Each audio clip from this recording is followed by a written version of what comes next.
Inspector Vijay Thakur Surendra Singh की हवेली पर चंदन को गिरफ्तार करने पहुंचे थे। ठाकुर साहब, हमने सब पता कर लिया है। जब सागौन की लकड़ी की तस्करी के लिए पुलिस चंदन को गिरफ्तार करने आई थी, तब आपने उनको घूस देकर अपने बेटे को बचा लिया था। आपका बेटा चंदन 1 साल से गैर कानूनी तरीके से सागौन की तस्करी करता आ रहा है। ये रहा गिरफ्तारी का वारंट। इंस्पेक्टर, इसको अंदर करके आपको क्या मिलेगा? आप इसको जाने दीजिए और इस मामले को यहीं रफा दफा कीजिए। नहीं ठाकुर साहब, ये बात ऊपर तक जा चुकी है। हम इस पे ऐसे पर्दा नहीं डाल सकते। ये मुमकिन नहीं हो पाएगा। आप भी कैसी बात कर रहे हैं? आप साथ दें तो कुछ भी हो सकता है, और हर चीज की कीमत होती है। आप बस दाम बताइए।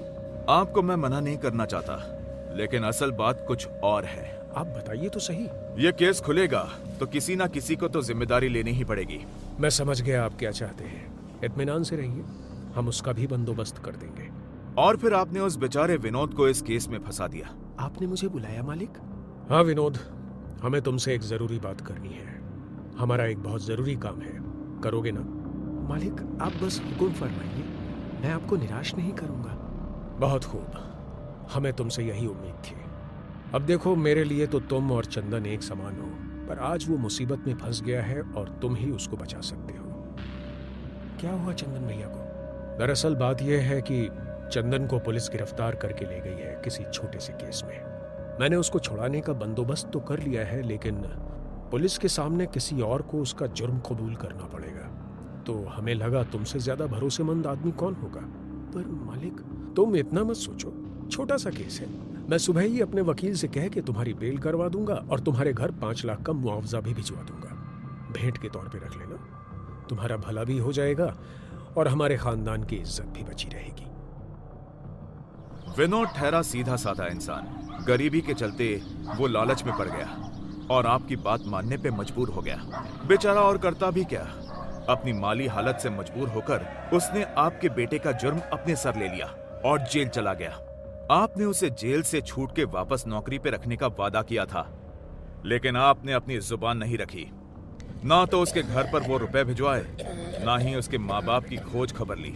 3 साल तक वो गांव वालों की जिल्लत और गरीबी की मार खाते रहे। जब विनोद 3 साल बाद जेल से छूटा और उसे ये सब पता चला, वो सीधा आपकी हवेली पे आ धमका।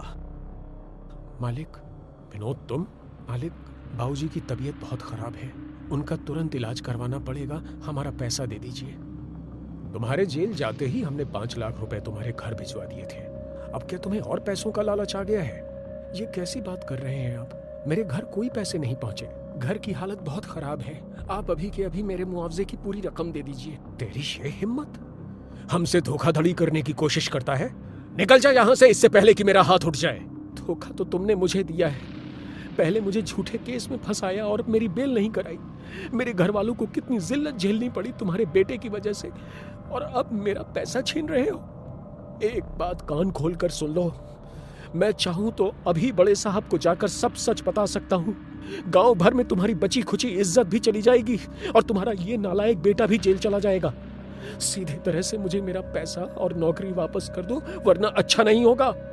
विनोद की धमकी से आप डर गए। आपने उसे पैसे देकर वापस भेज तो दिया, लेकिन आपके दिमाग में डर बैठ गया कि अगर विनोद ने गांव में सच बता दिया तो आपकी झूठी शान मिट्टी में मिल जाएगी। इसलिए उसके जाने के बाद आपने चंदन से कहकर उसे रास्ते से हटा देने का बंदोबस्त कर दिया। उसी रात चंदन और आपके नौकर कल्लू ने मिलकर विनोद को जान से मार डाला।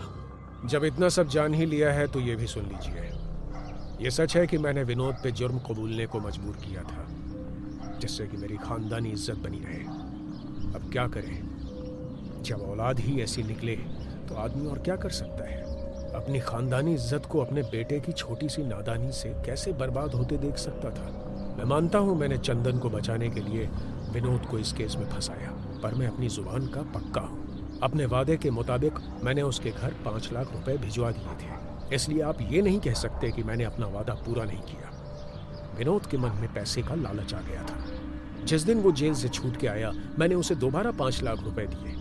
मैं इतना नीचे नहीं गिर सकता कि उसका खून करवा दूं। आपका ये इल्जाम सरासर गलत है। विनोद वो पैसे लेकर गायब हो गया। ठाकुर साहब, विनोद मर चुका है। ये रही फॉरेंसिक डीएनए रिपोर्ट जो हमने उसके पिता और उसके कंकाल के डीएनए से मैच की है। वो कंकाल किसी और का नहीं बल्कि विनोद का ही है। आपके ड्राइवर कल्लू और कीरत की बीवी जमुना के स्टेटमेंट भी हमारे पास है, जिसमें उन्होंने विनोद की हत्या के लिए आपके बेटे के खिलाफ बयान दिए हैं। कल्लू ने अपना जुर्म कबूल कर लिया है। ठाकुर साहब ये सब सुन के हताश होकर बैठ जाते हैं। साठे, कुछ लोगों की टीम को तुरंत शहर भेजो और चंदन को गिरफ्तार कर सीधे थाने लाओ।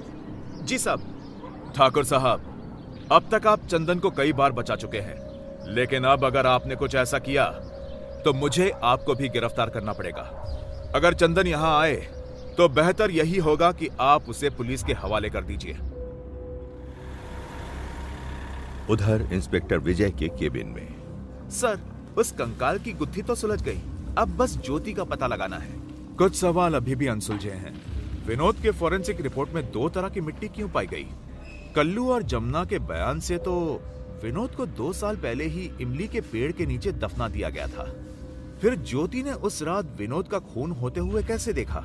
आखिर एक ही घटना एक ही जगह पे 2 अलग अलग समय पे कैसे घट सकती है? अब हरिलाल के घर पे काफी रात हो चुकी थी। हरिलाल सोने की कोशिश कर रहा था, तभी उसे बाहर से छन छन की आवाज सुनाई देती है, जैसे कोई औरत उसे पुकार रही हो। वो उठकर खिड़की से बाहर देखता है तो उसकी आवाज हलक में अटक कर रह जाती है। बाहर आंगन में कोई साया घूमता हुआ नजर आता है। ये तो वही औरत ज्योति है। लेकिन इस बार वो पहले जैसी नहीं लग रही थी। हरिलाल की सांस जैसे उखड़ जाती है। सर्द मौसम में भी पूरा बदन पसीने से तरबतर हो जाता है। ज्योति बाहें फैलाए उसके आंगन में खड़ी होती है। वो हरिलाल को इशारे से अपने पास बुलाती है। हरिलाल को जैसे कोई सम्मोहन हो गया हो। वो उठकर दरवाजा खोल के बाहर चला जाता है। कहानी जारी रहेगी।